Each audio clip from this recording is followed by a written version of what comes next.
Good morning and welcome to the news at 7. My name is Chidinma Orangwa. Making the headlines this morning, Deputy Governor Keke visits holding centers in flood-affected areas assures of government intervention. Ministry of Justice adopts electronic case management system for quicker justice administration. President Buhari condemns global violence at Mandela Summit in New York. Swedish Prime Minister ousted through vote of no confidence. And now the detail of the news. State government has continued to keep tab on the flood situation in the state, making more interventions. Deputy Governor Dr. Nkemo Keke, who is the chairman of the State Emergency Management Agency Committee, went around some areas and holding centers to conduct further assessments with the hope of addressing noticeable shortcomings. Government House correspondent G. Kabana has updates on the visited areas. Led by the Deputy Governor Dr. Okeke, commenced inspection with helicopter to Enugu and Aguleri, where ABS observed that the areas have been completely submerged beneath flooded water. The team later flew to Aguleri, Otuocha, and terminated at Central School, Atani. At Obaro, the Deputy Governor went to holding centers set up by the state government, and it was discovered that mattresses and food supplies, among other items, were in place. He equally inspected the kitchen to see how things are working, and the store, which had limited stocks of detergent, gallons of groundnut oil, bags of rice, beans, cartons of noodles, beverages, bags of garri, cartons of tomatoes, and treated mosquito nets. Among the holding centers visited by the team include St. Patrick's Parish, Odekpe, housing about 600 flood-affected people, St. James, Odekpe, with about 600 people, and the local government headquarters, holding over 1,000 people, totaling over 3,000 flood-affected people.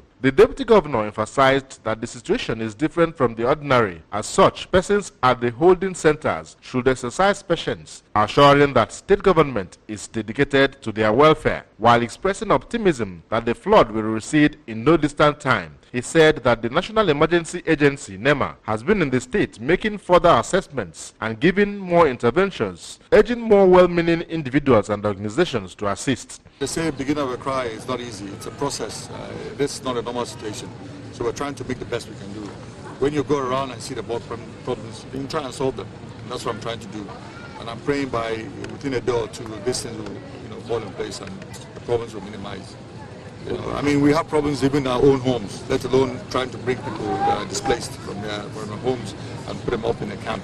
And sometimes you have people who don't even belong in a camp, coming in from the neighboring homes, just because the government is feeding people. People just come in and troop in here to eat. And you can't blame them. Are you going to be able to see in their face and say you're displaced or not? So whatever you see, you feed. So we'll just continue the process, and hopefully with time, all this will normalize.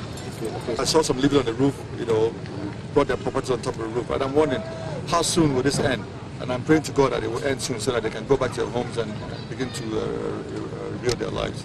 Some persons at their different flooded homes who spoke to the ABS off camera lamented lack of potable water, electricity, means of livelihood, among others. At press time, the transition chairman of Obaro was said to have gone to one of the flood areas to help attend to a woman delivered of twin male and female babies. From Odebe in Obaro local government area, Ejike Abana, ABS News. The Anambra State government is installing an electronic case management system in the Ministry of Justice for easy assessment of cases and quick dispensation of justice. The State Attorney General and Commissioner for Justice, Dr. Junwogo, disclosed this during a special court session for the 2018-2019 legal year opening ceremony at the State High Court in Oka. Correspondent Emmanuel Kunkwa, who covered the court session for the ABS, tells us more. The State Attorney General, who emphasized the need for quick dispensation of justice in the state, said that the ministry has initiated several bills to help in actualizing this objective, some of which the State House of Assembly has passed into law, and noted that a system has been put in place to checkmate the lackadaisical attitude of some state council in handling cases assigned to them. Barrister Nwogu commended the State Chief Judge for creating 3 new judicial divisions of the High Court of Anambra State at Neni in Anocha, Atani in Obaro, and Dumunze in Orumba South local government areas, which according to her will go a long way in decongesting the courts and as well assist in no small measure to enhance quick dispensation of justice in the state. This will go a very long way in decongesting the courts and assisting in no small measure to enhance quick dispensation of justice in the state. And I also thank His Excellency, the Governor of Anambra State, for finding me fit and proper to continue to serve in his administration. In his ruling, the State Chief Judge, Honorable Justice Peter Umade, who commended Governor Willie Obiano for his support to the State's High Court, assured that the court will stick to equity and justice in the discharge of their duties as the judicial arm of the government.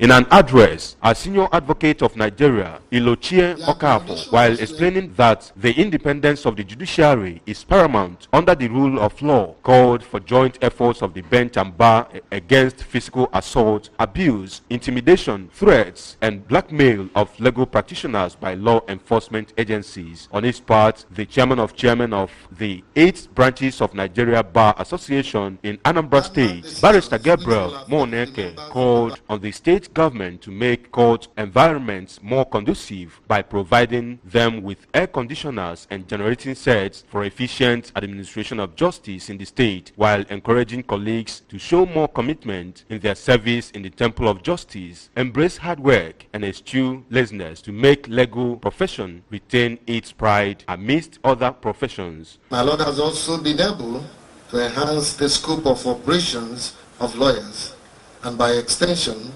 improve the income of legal practitioners. This he achieved by the creation of the 3 new judicial divisions, Anocha, Orumba, and Obaru judicial divisions. Above all, my Lord has maintained the cordiality in the relationship between the bar and the bench. Contributing, the chairman, Magistrates Association of Nigeria, Anambra State Chapter, Chief Magistrate Esther Uganze, canvassed for provision of residential quarters for magistrates in the state, noting that it would ensure their security and protection in the risky job. In a remark, the acting chief registrar of the State High Court, Nnamdi Mbanefo, while describing the legal year ceremony as a period of stock-taking, assured Indian Anambra of improved services from the judiciary and called for more support of the state government and general public to help them appropriately discharge their duties. From the State High Court in Awka, I am Emmanuel Okonkwo, reporting for ABS News. And away from that, legislators have been called upon to promote good governance through ensuring effective communication and participation of their constituents in decision-making. Participants made the call in a town hall meeting organized by Justice Development and Peace Caritas, JDPC, held at Professor Kenneth DKE Library in Awka. Correspondent Emmanuel Chibata is here with the report. The meeting, which attracted members of JDPC and Joint National Association of Persons with Disabilities, JONAPID, was aimed at addressing issues between lawmakers and the masses. Speaking during the program, a lead discussant who spoke on the essence of open budget in the country, Mr. Chuka Okafor, said budget has remained the most important legal document next to the Constitution and the most powerful social and economic policy instrument which plays a central role in the lives of citizens. And they cried that the masses are neither involved in the budget-making process nor allowed access to it when passed. He appealed to elected representatives to provide effective representation for the people by carrying them along in the budget process, even as he noted that 13 states in Nigeria operate open and accessible budgeting, exemption of the Southeast. For you to be true, you need to liaise with the people where you need. Get to a part of the menu and community. How do you want it? Set your priorities, scale of preference. Amount of data more important. What time is it needed? for budget planning. And I was thinking about budget, you cannot decide for us without us. Stressing the importance of community engagement in budget planning, a member of JDPC Nnewi, Mrs. Anadu Nchedo, encouraged leaders of various communities in the state to submit their charter of demands for 2019 budgets. In his speech, a participant from Jonapid, Mr. Uche Nadi, who spoke on Anambra State Disability Rights Bill, applauded lawmakers for passing the bill into law. People that have been in struggle to get our bill, we call it Disability Rights Bill, passed into law. The essence of that bill is to harmonize the interests of people living with disabilities in all the states of the Federation. Discussing issues on passing local government autonomy bill, another discussant, Elder Eloka Okafor, who explained that no state house of assembly in the country has passed the bill, said that if true federalism should be practiced in the country, there must be autonomy of the local government system. State is a signature to OCP, Open Government Alliance. In fact, Anambra, I think it's the first state in the south to sign up to Open Government Alliance, and also the leading state in the southeast that signed up, for Open Government Alliance. And part of the thing the Open Government Alliance is talking about is this open budget, physical, transparency. In Oka, Emmanuel Shibata, ABS News. Fashion keeps changing with time, and people keep evolving to meet with the changing trend. The most recent is the change from artificial and synthetic hairstyles to natural hairstyles. In this special report, Ikwiajide takes a look at the significance of dreadlocks. Dreadlocks are rope-like strands of hair formed by matting, twisting, interlocking, or rolling. It may be difficult to ascribe dreadlocks to a particular clime or culture, but it dates back as far as 2,000 years, but has not lost its relevance. However, in Nigeria, dreadlocks became fashion like 3 years ago and can be worn by males, females, young or the aged. In the olden days, those who wear dreadlocks, known as dada, were often associated with water spirit, but reverse is the case today, as many wear it for status symbol. Dreadlocks can be worn short, long or extended depending on the wearer's choice. No wonder there is human traffic at dreadlock salons and operators are smiling to the banks. Uche Dread, as she is popularly known, is one of such operators who boasts of having 10 apprentices and caters for at least 30 customers on a daily basis, whereas her conventional hairstylist neighbor, Nenna, will be most grateful if she gets up to 10 customers in a day. A visit to Uche's salon showed customers queued, waiting sometimes for hours to be attended to, not minding the time or day of the week. While at Nenna's salon, one is served immediately. Something about dread is something that makes someone to look unique. It's a unique something. At least it's better than those ones. At least it also saves money. People are knowing more about dread. So the more people are knowing, the more I'm having customers. So why do people now prefer dreadlocks? Some of these customers, Vivian Chuku, Blessing Okoye, Chinyere Judith, Justina Egwagu, have the same answer. It saves money. As in, you can carry it over 5 years or thereabouts.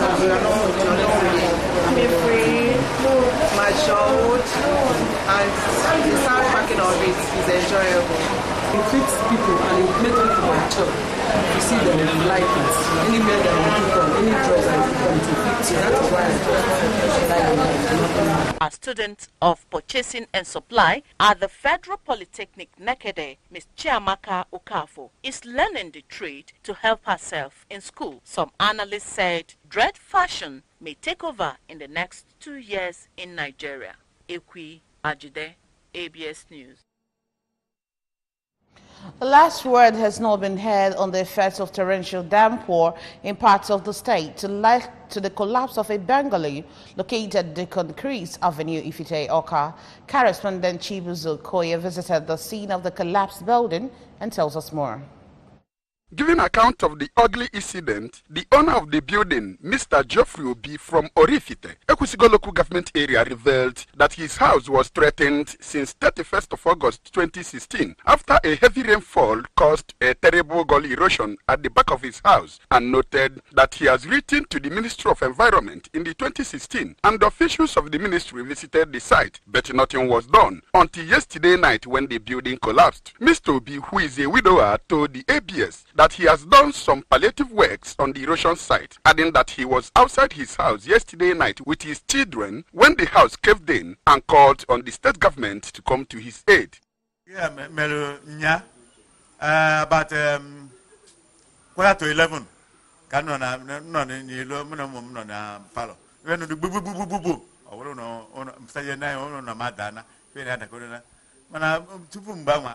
Environment, na report was said because ben some year. No, we went there, I want to be. I'm a government, Anambra. I may yell back. Oh, no matter what. What do you how may we do? You don't why you don't know where now. I may back up good. Immediately, one of mother. Reacting on the development, the Commissioner for Environment, Architect Mike Okonkwo, who on behalf of the state government and the entire Anambra sympathized with Mr. Obi, maintained that erosion is a real emergency in the state due to its soil composition and location, which prompted Governor Willie Obiano to make a case to the federal government about the adverse effect of erosion to the socio-economic development of Anambra State. We have on record now so many of the erosion sites being remediated. But the problem is as you're remediating, other ones are developed. A lot of public places are being threatened because of erosion, and we're tackling them as they are coming. It's just a lot to do. But I'm here to tell you that the government will not relent in our pursuit to tackle this. While that's going on, our emphasis then to the Anambra is to do things to checkmate so that we don't start remediation. Or we don't focus only on mitigation. Let's focus on prevention. There are ways you prevent. You don't dump refuse in drainage channels. You don't dump refuse indiscriminately. We urge everybody to dump refuse at the allocated proper place. We want people to stop cutting down trees because trees check erosion. When you build properly so you don't block drainage channels. And then more importantly, improper termination of drainages. That has to do with road construction and people building. ABS also observed that all the buildings close to the collapsed bungalow are equally at the verge of collapse, as the erosion has adversely affected them. According to the Nigerian Erosion and Watershed Management Program, NEWMAP, Anambra State has over 1,000 erosion sites. In Oka, it's been Chibuzo Koye for ABS News. And over now to the national news. President Muhammad Buhari has condemned global violence, discrimination and racism which has been existing in different parts of the world. The president called for peace, security, development and human rights as the foundation for a collective well-being. The president made the call while speaking at the Nelson Mandela Peace Summit at the United Nations headquarters in New York. President Buhari said Nigeria is committed to the promotion and protection of the rights of all women, as well as providing an enabling environment for them to realize their full potential. He called on nations and world leaders to emulate the life the former South African president lived by building a just, peaceful, prosperous, inclusive, and fair world. Ahead of the Osun State governorship rerun elections slated for tomorrow, Thursday, September 27th, the European Union, the United Kingdom and United States have jointly supported the rerun while calling for a peaceful process. Their joint statement is coming as critics have strongly criticized the Independent National Electoral Commission, INEC, for declaring the Osun September 22nd governorship election inconclusive. Their statement was made available to newsmen in Abuja by the information officer of the U.S. Embassy Public Affairs Section. They urged on all to continue to support a peaceful, free, fair and credible completion of the process as INEC reruns the election in 7 polling units where, according to them, through no fault of their own, voters were not able to cast their vote and have them counted last Saturday. Meanwhile, former head of state Abu Salam Abubakar and members of the Peace Committee have met with Professor Mahmoud Abubakar, chairman of the Independent National Electoral Commission (INEC), ahead of the elections slated tomorrow. The meeting, held behind closed doors at Enugu Hall in Transcorp Hotel, Abuja, was followed by another with the chairman of all 91 registered political parties.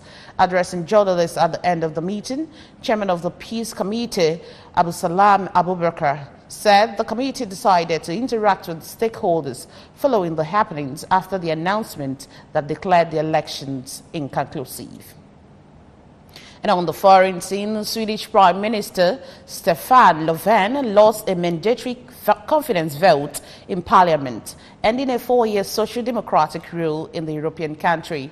The result of the vote will see Löfven step down. This is the first time a Swedish Prime Minister has been ousted by some votes.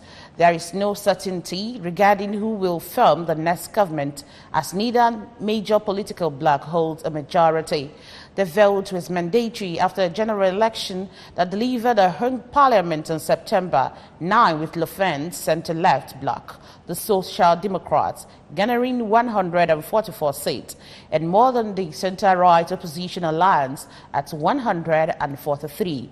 The anti-immigration Sweden Democrats, with 62 seats, also backed the vote to remove Löfven, but it remains unclear whether they will back an alliance government.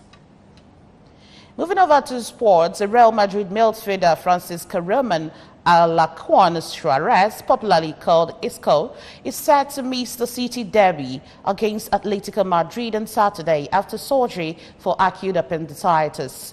The club announced on Tuesday that Isco was set to have an operation, but included no time frame for the 26-year-old recovery. A Real Madrid statement read that after the test carried out on the player, he has been diagnosed with acute appendicitis. Real face a trip to Sevilla in La Liga before hosting rivals Atletico at the Santiago Bernabeu this weekend. Isco is also at risk of missing Madrid's Champions League match away to CSKA Moscow next Tuesday. And that's it on the news. But before we go, a quick reminder that you can follow news and programs from any part of the world by logging onto our website, www.absradiotv.com. You can also like us at www.facebook.com/ABS Radio Television. And follow us on Twitter and Instagram at ABS Radio TV. And now the main points of the news again. Deputy Governor Okeke visits holding centers in flood-affected areas, assures of government intervention. Ministry of Justice adopts electronic case management system for quicker justice administration. President Buhari has condemned global violence at Mandela Summit in New York. Swedish Prime Minister ousted through vote of no confidence. And that's it on the news. Many thanks for watching. My name is Chidinma Orangwa. Still stay tuned as Good Morning Anambra continues.